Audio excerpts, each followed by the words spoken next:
All right, y'all. God is amazing. I got the thing situated with the video as far as the one I posted. I spoke to the person that actually did the video, and they do not have a problem with me using the video. So it all worked out. Thank God for that. So we good.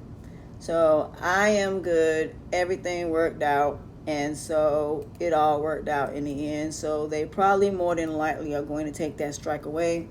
And they're going to reach out to YouTube about taking the strike from my channel because it should have never been taken down in the first place. As a matter of fact, they didn't even know what I was talking about. So that means somebody else pretty much did it. Somebody else did it, but it worked out. But Country Wayne skits. Let me break something down here. And let me be as real and transparent as possible. God and the devil can't do two things. They cannot mess with your freedom of choice or free will. They can't. All thing they can do is try to influence it. You can do it willingly, or some human being can force you to do it. That's it. But that has nothing to do with the devil or God. That is that individual. Everybody's choices and decisions, actions, behavior is based on you. You the one that made the choice to go through what you went through. It had nothing to do with God at all. And it had nothing to do with the devil. You made a choice based on whatever the reason you made it. Whether it was negative, whether it was positive, whether it was emotional. The point is you made a decision. You made the decision, and now you have to deal with the consequences, repercussions, karma of it. That's just it on that. So God don't put you through nothing negative. You put yourself through that. Now the question is, do you want God to help you through it, or do you want to sit up there and think you have all the answers and go through it yourself? A lot of y'all go through these situations and not once do you ask God from the very beginning to guide you through it. Not once. Not once do you ask God to show you whether or not you should be doing this or not before you even do it. You can't ask God to show you before you even go through with it.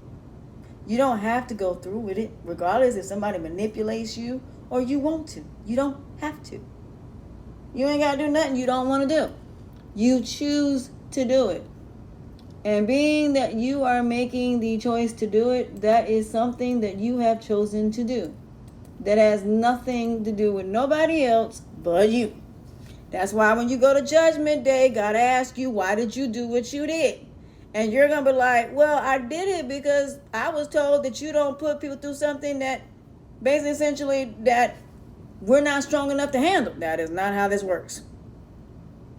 God does not put you through something that you cannot handle. You made the choice based on whatever reason you made it, based on whoever it was that made it, influenced you or convinced you to do it, or manipulated or bamboozled, or you were forced into it, and you made the decision. Now take everything that comes with it. God cannot intervene once you make that choice. God can only intervene prior to you making the decision and when you ask him to guide you through it. But you have to ask God every single time you do something, is this something that I should be doing? Give me signs to show me that whether or not I should do this or not. Give me the research, give me the education, give me the intellect to be able to know whether I'm making the right decision or not. God will give you what is called signs. Let me give you an example of this.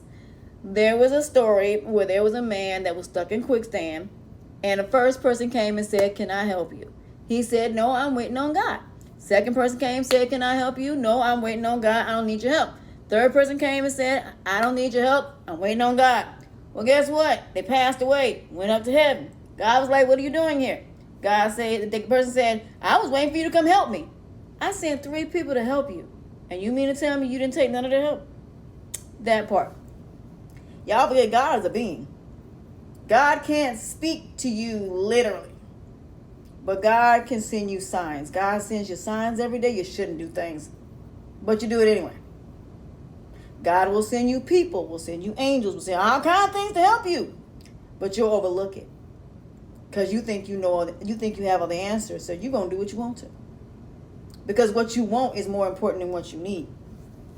It's more important to obtain things than to maintain it. So when I think about these country Wayne skits, it's the same thing. It's not based on need. It's not based on God in any way, shape, form, or fashion. It's based on what you desire and what you want and what you're willing to do to get it. That's how I look at these situations. So y'all can't be mad at me when I hold these people accountable. I hold them accountable for a reason. It's just like with Sarah. She's trying to find out whether or not who's taking her money. Why have you not moved your money? Why have you not moved your money to a different account? If you moved your money to a different account and got a different computer and made it so they can't get to it, why is it still going on when they should be monitoring your account? They should be able to know where it came from. Why have you not went to the police about this so they can basically look into it? Instead of trying to figure out, Inspector Gadget trying to figure it on their own. Again, God sends you signals. The question is, are you paying attention to the signs? God can basically lead you to a book. The question is, are you going to read it? At the end of the day, I rebuke negativity and send it back from which came. I can't make y'all do nothing. Even though I get on here all day, and I can tell you from somebody that is going through this, that is healing and recovering every day, learning every day, and getting back into my scriptures, I can tell you, y'all been looking at these scriptures all the way wrong. And I think a lot of y'all are using these scriptures to justify your behavior. You do things and then you want God to basically clean up your mess. You do things and you want other people to take on the consequences and repercussions and karma of your actions, behavior, choice, and decisions. Because you don't want to. You want somebody else to take the fall for you.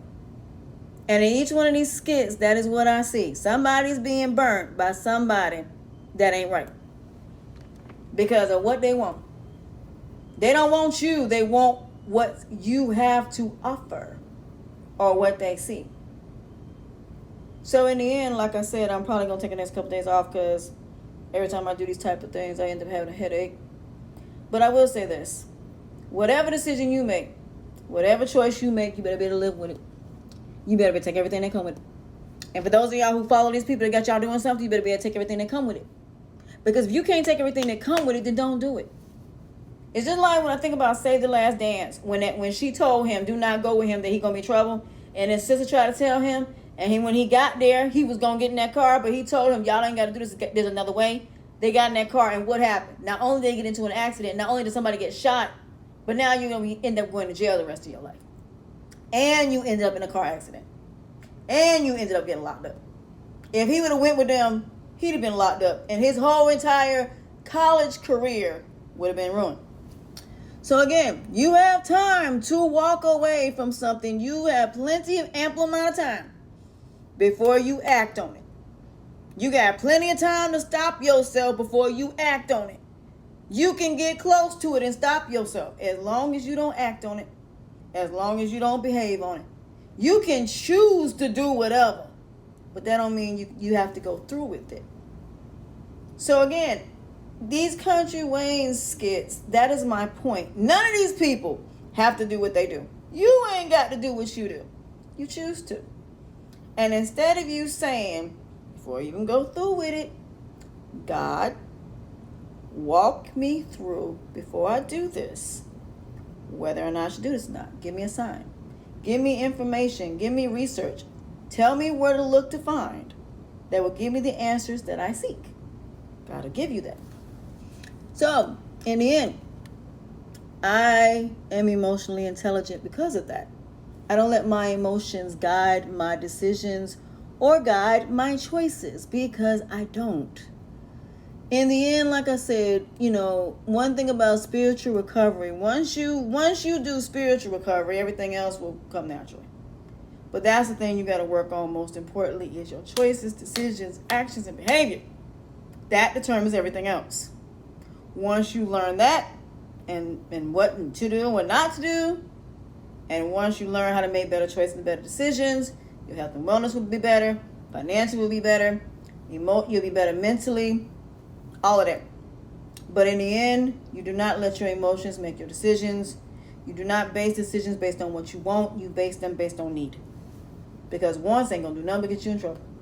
And what you're willing to get what you want and what you're willing to do to get what you want is what makes it negative. So that's why I said these Country Wayne skits, I use them for that purpose. Because every choice, decision you make, action, behavior you does, has consequence, repercussions, karma, negative or positive. The question is, which one are you going to choose?